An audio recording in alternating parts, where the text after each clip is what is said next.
Hi, my name is Nathan, and today we're going to do a comic book review of Batman Killing Time, issue number 2, brought to you by Rated Comics. Let's get to it. We begin this issue with the Riddler and Selina Kyle, known as Catwoman, relaxing in a shed in the mountains at the corner of the lake, 40 miles outside of Gotham. Edward Nygma gives Selina a drink while asking the most important question somebody has ever asked her in recent times. What does it take to get the Bat to kill you? She addresses that this riddle was one she was able to solve well. She talks about someone who will be mad at the object they've stolen. At the same time, the picture switches to a situation in Gotham. We then head straight to the Arkham Asylum where Batman and Killer Croc are going at each other. Actually, more like Batman going at it with Killer Croc with all of his might. Batman wants to know who else knew and who else was part of the robbery. Croc says that he's the only one who robbed that bank and nobody else was there with him, which we as the reader know that to be true, but it's also revealing that maybe Killer Croc was not working with Selina Kyle and Edward Nygma.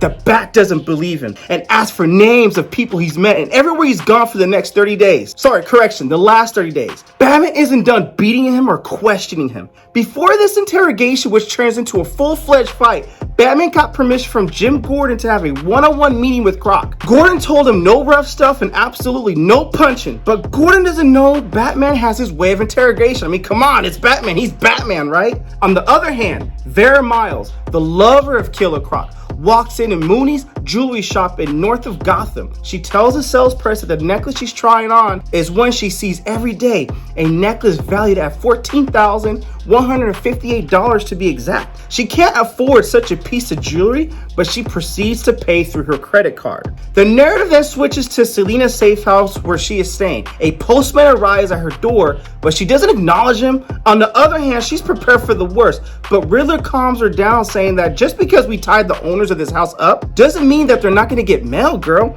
Don't be such a scaredy cat, he says. A little more than 3 months earlier, Selina is on a rooftop with the Joker, and they are talking about the common interest that they share with the Batman. The Joker tells his last confrontation when he had the Bat chained upside down as Catwoman continues to listen. The Joker has Batman hanging upside down and tied and tells him that he stabbed, shot, and poisoned a scientist who was about to inject the Joker with the most potent truth serum ever created. Since it couldn't be used on him, the Joker decided to use it on Batman himself. The Joker is curious to know what secrets the Caped Crusader is hiding. What fun stuff is Batman hiding? I would love to see more of that scene, that panel right there, materialize. Then it shifts to Batman and Gordon's conversation after his interrogation with the Croc is complete. Gordon said he specifically warned him not to throw hands, but you know Batman couldn't help himself and he wouldn't listen. It's his way of doing things. Before Batman talks into his earpiece with someone to which Gordon thinks he's talking to him, he disappears. Gordon is left in awe and probably in disappointment. Like, how can he disappear into an alley? That's funny they think Batman could have disappeared behind a trash can or something.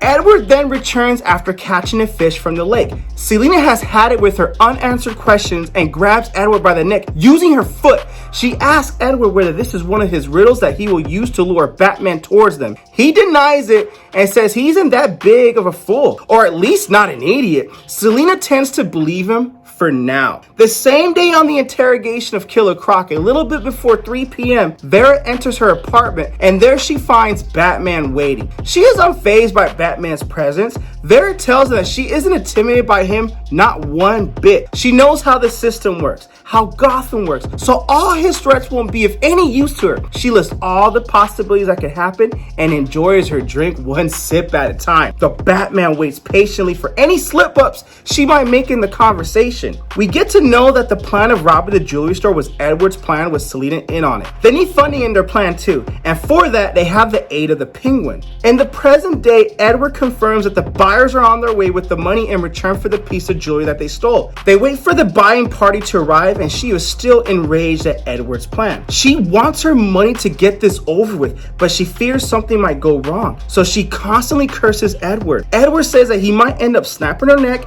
and splitting the money with the man instead of splitting it with her. Selina doesn't show it, but she should be worried on that on the inside after hearing this. Batman then fights his way through the Iceberg Lounge where Penguin is present and is talking about making a deal with a certain someone.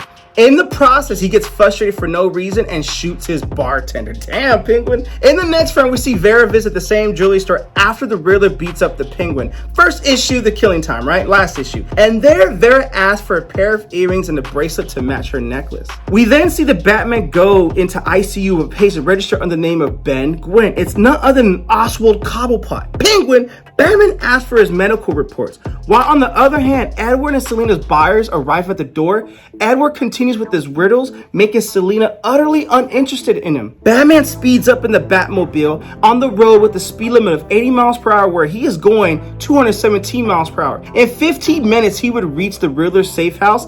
Batman speeds up and hopes for the worst, or anticipates the worst. I mean, not hope, but anticipates. This is mainly because the Riddler can't be trusted and Selina's life may be in danger. As for the person who was at the door, and that is where we end this issue. The story continues to jump around in time, cutting between scenes back and forth, and thousands of years in the present. And I know some find the narrative jumping frustrating. I mean, I kind of do. Like, why show Batman in the scene with fighting Killer Croc and then go jump forward to the previous scene when he talks to Gordon about what he's going to do to Killer Croc, or let me interrogate Killer Croc. Personally, why not just lead with that, build up the tension, then go into it? That's just me personally, if you're going to story tell. But at the same time, I'm going to roll with it, hoping the payout is worth it. I do enjoy that the characters in this issue are loose and it feels a bit fresh to me. That's just my opinion, but comment below, let me know. Link in description if you wish to add a copy of this comic book to your comic book collection. With that being said, Batman Killing Time issue number 2. What you guys think of the comic book? Comment below, let me know. And also, if you like the content we're throwing up, you know what to do. Don't be shy and don't be stingy. Here at Rated Comics, we do awesome comic book reviews, comic book related content with the occasional comic book giveaway. Thanks again for watching. Until next time.